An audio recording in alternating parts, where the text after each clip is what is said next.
Hey everybody, it's HBCU Game Day, SWAC Media Day in Birmingham. You see who it is, Jackson State. It's the team that people talk about all year long. This guy does not play, but he is my good friend and contributor, Uncle Neely from the pregame show. Guys, thank you so much for joining us. Travis, I'll start with you, man. What has the ride been like so far? You haven't had a chance to play, but you made shockwaves across the country when, as the #1 player in the country, you decided to come to an HBCU, Jackson State. You were very passionate about your decision and your reasoning. What has it been like for you since you've been a part of the team? I mean, it's been great. I mean, we're just going out there, getting ready for game one, man. I mean, we just been focused pretty much, trying to get ready for game one, trying to show everybody what we can do for the season. Shedeur, has he been as advertised so far in practice? Because let me tell you what I've seen. What you seen? I've seen you throw him balls, right? Yeah. And then I've seen him come right back, and I've seen him pick a ball off from you. He did. He picked the ball off Shedeur, and then he threw it into the crowd. Wait. Which time are you talking about? Talking about in practice when you got practice. the ball. That wasn't me. Oh, that wasn't you? No, that wasn't okay. my pick. So I'll stand corrected on He that. got one pick on me in general in his career. He got one pick on me. How many times you threw at me? I ain't throw many times at him, but he got one pick. That's all I'm saying, though. But that practice clip, Okay. I did not throw it. Okay, I got you. I thought that was you. Nah. So we stand corrected, but he has picked you off once. You've thrown him a lot of balls. Yeah. What has he been like as an athlete on the field? As an athlete, he's one of those guys that you most definitely are aware of. You know what Travis Hunter is. Whenever he's on the field, whether it's a DB, a receiver, like you know he's on the field. Uncle Neely, you're not eye candy, so anytime you want to ask a question, you got full permission here, okay? You know, I have nothing to ask. I need my sunglasses on. Let me grab my shades because sitting here to the right of QB1 with that watch. There's nothing much, man. Life is good in Jackson, Mississippi. Life is good in Jackson, Mississippi, brother. Travis, let me ask you this. How big of a fact was Shedeur in kind of recruiting you, selling you on Jackson State, I mean, talking to him? he contacted me first, so I mean, he was a big impact. Once he contacted me, then I got to talk to Coach Brown. So I talked to him first before anybody. What was that first conversation like? Man, stop playing around and come play with me. Yeah, come on, man. Stop playing and come play with us. Jackson State. Jackson great. Did you have to sell him hard? No, so this is the thing what I did with Travis. Travis, you know, I threw some in his ear and just backed off. Because you know how recruiting is. They got 1,000 coaches texting them daily and all that type of stuff. Been through the same process. So, you know, talk to him here, talk to him there, talk to him. I may have talked to you one time your junior year, maybe. I'm not sure though. But then, you know, time started winding down to when it was getting close to signing day and all that. I'm like, hey, and that's when I had a real conversation with him. The rest is history. So let me ask you guys this. This is your second SWAC Media Day. Your first. Everybody got to see what we have to bring to the table from the spring game. You know, you scored, got a pick. Like everybody sees that this team, where we are. As you look back to a year ago, what's the growth you personally and the growth for this team? I say overall, it's a different mindset going out there. It's a different type of caliber of players we have going out there. I'm gonna speak on the offensive part. Last year we was straight, like we was above average, but we wasn't great. We wasn't dominating. We wasn't out there putting up a lot of numbers. So that's why now everybody that's in the starting group, and even 10 personnel, 11 personnel, 12 personnel, all those 11 guys are out there knowing we're out there, we're going on the field with a purpose. So that's the difference. We all going out there with a purpose, and that's to win, that's to score, that's to run up numbers and try to get to the lead. Now, Travis, for you, this being your first summer camp with the team, expectation-wise, when you're on defense and you're going against the JSU receivers, everybody said, if he goes to the SWAC, it's going to be a lower competition. Talk about the competition you face guarding those guys, or you face being guarded by the DBs when you switch sides. I mean, it's pretty much the same, man. I mean, they go out there and they got something to prove, and I got something to prove too. I got to prove that I'm the best to ever do it. So I go out there and show them that, and they come back and show me like, nah, I'm the best to ever do it. So it's pretty much we fighting on the field. It's a lot of competition out there. Let's say that. Travis, do you get a sense for the weight of the decision that you made? Because I'll be honest with you. my thought process was, if we are getting 5-star kids coming to HBCUs and kind of starting that wave back, like, I've got to step up my game. I need to bring extra cameras. Yeah. I need to bring extra lights. Like, different. everybody It's has to play definitely their part. And as a man that's almost 50 years old, I know the context, and I really appreciate that decision. You're a kid just living your life. Yes, sir. Do you have a sense of the impact that your decision has made? I mean, a lot of people come up and tell me how very appreciative that I made that decision, that they are for me. So, I mean, it's pretty much showing them, like, yeah, I did this for a reason. I ain't do this for no reason. I did this to show other people that it can be done. I've watched a video of you in practice, particularly getting coached by Shedeur's dad, your coach, Deion Sanders, one of the greatest ever to do it. What is it like, a guy that you watched, idolized, a big fan of, you want to follow his footsteps, getting that one-on-one instruction about from a guy that knows it better than anybody? Yeah, I mean, it's good. It's very great to learn from somebody that did it at the high level that I want to get to eventually one day. So, I mean, it's very nice to learn from somebody that I've been looking up since a kid. Can we do this now, Neely? Can we start talking about the prospects of Shedeur as an NFL quarterback? It's never too early for that. You know, that's why these guys came to Jackson State. They know that they can make it to the NFL through 1400 Lynch Street being coached by a guy like Deion Sanders. So it's always on the table to discuss their NFL future. Okay, thank you for that permission. You comfortable with that, Shedeur? I went and looked. I said, let me find the comp. So I went and looked at Trey Lance. I looked at FCS quarterbacks who recently got drafted. I looked at Carson Wentz. They barely played as freshmen, if at all.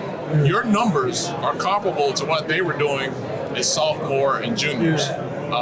Your ability to be efficient, your percentage, completion rate, I think it's time for people to really start to put you in the conversations about somebody to watch as pro quarterback. My thing is, I don't get too caught up on the conversations. Those aren't, people in media is not the ones who's making the draft picks. So that's why I said last year, I'm looking at the draft board and seeing all these people on social media saying they're going first round, second round, first round, second round. They ain't go.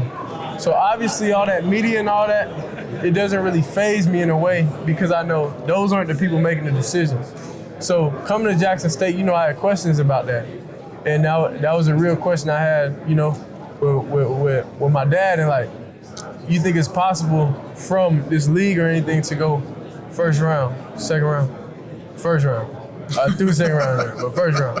But we talked about it, and he has a lot of knowledge in things, and he has a lot of people around him with knowledge. So that was the main thing. And seeing Trey Lance do it a couple years back, then it gave me motivation. Okay, cool, it's possible. So that's the big thing, and that's why I chose, to come to Jackson State University, because it's possible to do it. Neely, we had James Houston was the 100th player drafted out of Jackson State into the NFL. Are we looking at 101, 102 here? Maybe 103, Nah, 4, we're 5? trying to get some players this year. Yeah, that's what I say. You're skipping a year. I quickly correct myself. We have some guys on this roster, that have NFL aspirations, NFL talent, NFL attention. You look at the defense, Auburn Miller defense. You look at some of these defensive linemen that we have that he has to go against every day. As he said from this very room a year ago, he faces an SEC defense in practice. So that level has only increased. And let me tell you something about the NFL aspirations that Robert Brazile spoke on during the Celebration Bowl about this young man here. He said the only thing that JSU has not done, we've had first rounders, we've had multiple first rounders the same year. What we haven't had is a serious Heisman Trophy contender. And Robert Brazile opined that before this guy's over at Jackson State and Travis Hunter's over at Jackson State, they're going to be in that conversation like Steve McNair was. Looking forward to it, and I believe that. Last year, Travis, I asked Shedeur what was he looking forward to. I asked him about different environments. He shut me down before I even finished my question. He was like, I ain't looking forward to any of that. I'm here to play, to win, and dominate. Is there anything that you are looking forward to this year, starting your career as a freshman at Jackson State? Nah, man, I'm here to play football. That's it. I mean, well, holding up that trophy, holding up 2 trophies. What are the 2? He's a freshman, so he don't know that yet. So now we're trying to hold up 2 trophies in this season. Have you put last season out of your mind altogether? Is there any bitterness, any anger from not going out on top? I wouldn't say it's out of my mind because that's the motto now. It's finish. A lot of the times we didn't finish. On offense, we got to start faster.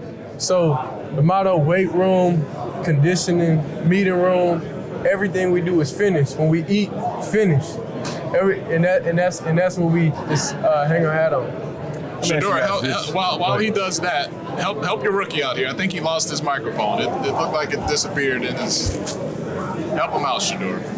I don't need that chump help. I clip it on the outside, yeah. Bring it up a little higher. And this being recorded, so he's gonna fix all that. Oh no, that was pretty funny. I might leave that in. I'm calling Shedeur a chump there. These two, they're almost like being you. Great friends, but give each other the business. Nippy in practice. It gets a little nippy. And what I love is when Travis has a strong opinion like Travis Hunter has, Shedeur says, "Hey man, I'm older than you. You're a freshman." Hey, little man, little boy. Guess what? I still don't listen to none of that he talk about.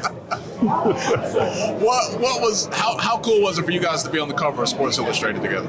It's a blessing. It's one of those things where you don't understand, and everything like right now, we don't understand the impact of what we're doing because we're in the moment. We're not one of our elders that time has passed and looking like, dang, they're really doing it. So right now, we're just focused on the next step, the next workout, the next rep, the next game, the next everything. We're not really focused on, wow, we're making a change, because we're not trying to be stuck in this time. We're trying to always progress and go up and go to the next level. Well, speaking of next, Shedeur and Travis, we're about 40 days away from us leaving to go to Miami week 1, Eastern Division opponent. We know from last year how important that game is. FAMU didn't lose another SWAC game, but they didn't make it to championship like we did. So that game is almost everything week 1. What are you guys looking forward to 40 days from now when you make it to Miami? We're looking for a W, man. We're going out there to not show them what we can't do. We're going out there to show them what we can do, show them to impress. We're going out there to put up some points. Now, you talked about the motto being finished. One thing Coach Primer said, we ain't just winning, we got to dominate. Yeah, we got to dominate. We won last year, and that was just my first year. That was just the whole staff, whole program. Not even a year, though. You could say a couple months. So now we got a full off season under our belt, and now we got time to develop, to understand and go over different things. So now I feel like this is a true first year. The identity of the defense last year had a lot to do with James Houston. He's now a part of the Lions. He's been drafted. People are going to have a lot of eyes on you as you go both ways, wide receiver and cornerback. What do you think the identity of the Jackson State defense is going to be this year? I'll probably say the secondary. We gotta stay key back there. I mean, the D-line and the linebackers going to do their job, but last year we felt that as the DBs, like the DBs got to step up, and the DBs step down and do what they have to do, then we win every game we need to win. Let me ask you about Shedeur. He coaches on every pass. You go and watch videos. You guys catch the ball. He's telling you if it, He's offering a lot of advice on each of those catches. I'm the same way. I mean, if he give me a bad ball, I'm going to let him know, like, nah, I don't need it right there. I need it right here. Yeah. So I'll be able to adjust to what I need to do when the defender comes. How important is that feedback, that ability to have honest conversations on every single play? I would say it's a real healthy relationship because each receiver needs to know exactly what I'm thinking. Exactly. If that's the case, then nobody's going to be able to stop us because they're going to know, okay, cool. If they're right beside, we're going to back shoulder. If you got a step, I'm going to put a 2-ball over the shoulder. Like, it's different things to where I feel like we're going to take the next level this season because now it's details. It's little details. It's spending more time with the receivers, spending more time with the O-linemen, like going over different things. Defensively, they all communicate better in the secondary. The D-line, linebackers, they know, like, we're physical. That's what it is. Like, there's nothing sweet up here. So that's why I feel like it's a healthy relationship at every group of, nobody has pride. It's no pride, it's a team. And I feel like when this year, going into this year, everybody, we all here for the same goal. Take us home, Uncle Neely. You know, it's been exciting to visit with these two at SWAC Media Day, Travis Hunter and Shedeur Sanders, QB1 and WR1, DB1. You know, one thing that Coach Prime did early when they got back for summer session 2 is, just like he announced last year, we got 2 starters. And you're talking to the 2 starters. Everybody else has yet to earn that spot. And when I tell you we got depth at receiver, O-line, D-line, this is a new look Tiger team, man. It's going to be more dominant than last year. Well, guys, thank you so much for spending time with us here at HBCU Game Day. All the best to you, and we'll be following you closely throughout the year. Appreciate it. All right, it's SWAC Media Day. It is the Double E, Jackson State University from Birmingham. I'm Tolly Carr. Thanks for hanging out with us.